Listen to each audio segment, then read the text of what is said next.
Dua wanita ini baru saja dijamret di Jalan Gubernur Haji Bastari, Jakabaring, Palembang. Salah satu di antaranya, Heni, sampai terjatuh dan terseret sepeda motor yang dikendarai bersama keponakannya, Depi Permata.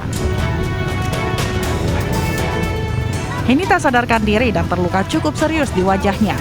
Melihat kondisi tantenya, Depi pun panik sehingga warga sekitar berusaha menolongnya. Warga kemudian meminta truk yang melintas untuk mengantar korban ke rumah sakit.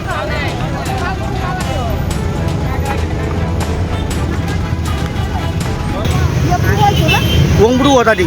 Itu korban jambret apa dulu? Korban jambret. Hah?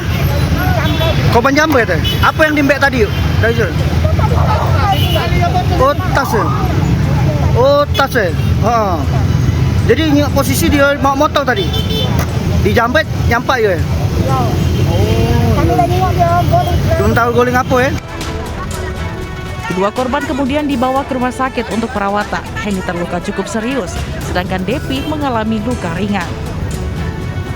Tiba-tiba dipepet. Langsung dimbek apa deh? Tas tadi. Tas. Iya, Posisi. tas di depan kok, di belakang sini. Ibu posisi Di belakang. tas tadi di ibu ya? Iya. Uang berapa pelakunya? Dewean tadi. Uang dewean. Iya, bawa Jadi motor. dimbek ya Iya, tas. langsung dicek ini. Itulah tadi nyampak ya. Akibat dijamret, kedua korban kehilangan tas berisi dompet, uang, dan ponsel. Sementara pelaku langsung kabur usai beraksi. Dari Palembang, Sumatera Utara, Muhammad David, iNews melaporkan.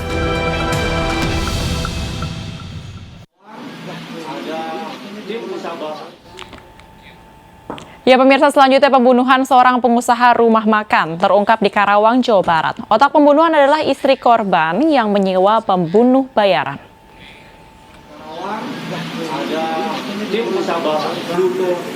Satreskrim Polres Karawang mengungkap pembunuhan pemilik rumah makan Padang dan menangkap 6 orang pelaku, salah satunya istri korban yang merupakan otak pembunuhan.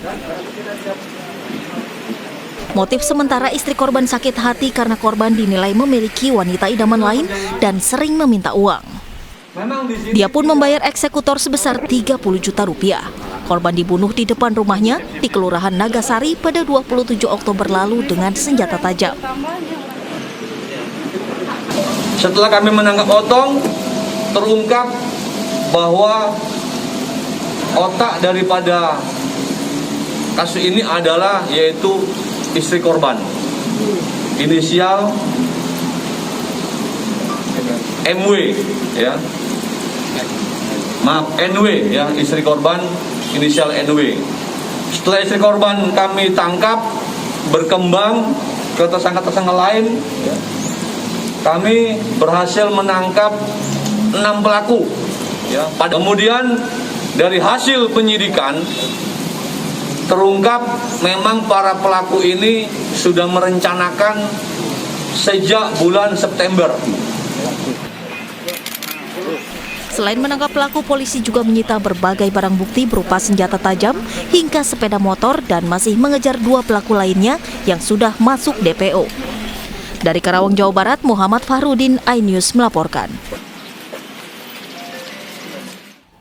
Pemirsa, seorang pria di Bangka Tengah, Bangka Belitung tega memperkosa anak tirinya yang masih di bawah umur selama 4 tahun. Aksi bejat pelaku terbongkar setelah korban kabur dari rumah dan melaporkan peristiwa kelam tersebut ke kakaknya. Ini pisaunya ini. Mana bajumu? Inilah detik-detik saat jajaran Polsek Pangkalan Baru meringkus T di kediamannya di Desa Belukuk, Kabupaten Bangka Tengah, Provinsi Bangka Belitung. Polisi turut mengamankan sebilah pisau dari tangan pelaku. Pria pengangguran ini ditangkap lantaran memperkosa anak tirinya yang kini berusia 13 tahun. Mirisnya, aksi bejat pelaku sudah dilakukannya sejak korban masih berumur 9 tahun. Untuk melancarkan aksinya, pelaku selalu mengancam korban dengan pisau. Aksi pelaku terbongkar setelah korban kabur dari rumah dan menceritakan kejadian malang tersebut ke kakaknya di Tobali, Bangka Selatan. Didampingi pihak Dinas Pemberdayaan Perempuan Perlindungan Anak Bangka Tengah, keluarga melaporkan kejadian tersebut ke polisi. Pelaku kesehariannya tidak bekerja. Modus setiap melakukan persetubuhan, pelaku mengancam korban dengan menggunakan pisau. Untuk mempertanggungjawabkan perbuatannya, pelaku dijerat Undang-Undang Perlindungan Anak dengan ancaman hukuman 15 tahun penjara. Dari Pangkal Pinang, Bangka Belitung, Haryanto, Ainis melaporkan. Seorang mahasiswi Universitas Riau mengaku dilecehkan dosen saat bimbingan skripsi. Sang dosen yang juga menjabat sebagai dekan membantah dan mengancam menuntut balik korban sebesar 10 miliar rupiah.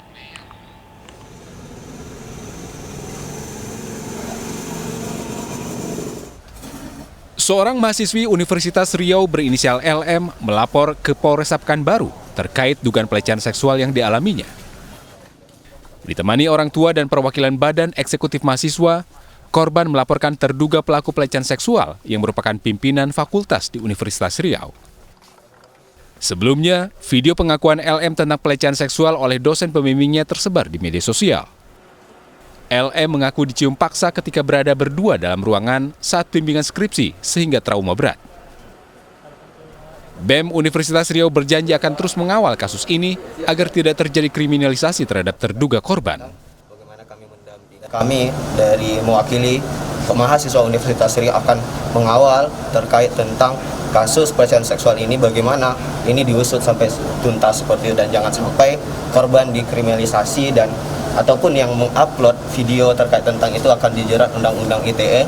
Itu sudah terkeluar isunya bagaimana, dan kami melindungi ketika kawan-kawan berbicara jangan sampai dikriminalisasi seperti itu. Sementara itu, Dekan Visip Universitas Riau, Safri Harto, yang dilaporkan membantah pelecehan seksual yang dituduhkan kepadanya. Bahkan Safri mengancam akan menuntut balik mahasiswa yang menudingnya sebesar 10 miliar rupiah. Demi Allah, demi Rasulullah, saya berani bersumpah muabalah kalau seandainya saya melakukan itu. Oleh sebab itu, saya ada 4 poin yang akan saya sampaikan. Pertama, saya tegaskan karena saya sudah dirugikan oleh beberapa oknum yang tidak bertanggung jawab itu terhadap saya, maka saya akan tuntut balik satu kepada admin Instagram Kumahi itu. Pertama, saya akan menggunakan jalur hukum, saya akan tuntut balik. Kedua, saya akan tuntut balik karena sumber awal dari persoalan ini adalah mahasiswi HI. Terkait kasus ini, pihak Universitas Riau membentuk tim pencari fakta independen guna mengungkap kejadian sesungguhnya. Dari Pekanbaru Riau, Indra Yose Rizal, Ainis melaporkan. Sebuah tempat pengobatan ilegal yang mempekerjakan pekerja yang tidak memiliki keahlian dan sertifikat medis yang kompeten digerebek kepolisian Resor Kapahyang, Bengkulu. Polisi mengamankan 7 pekerja tamatan SMA dan juga menyita obat-obatan herbal yang dijual.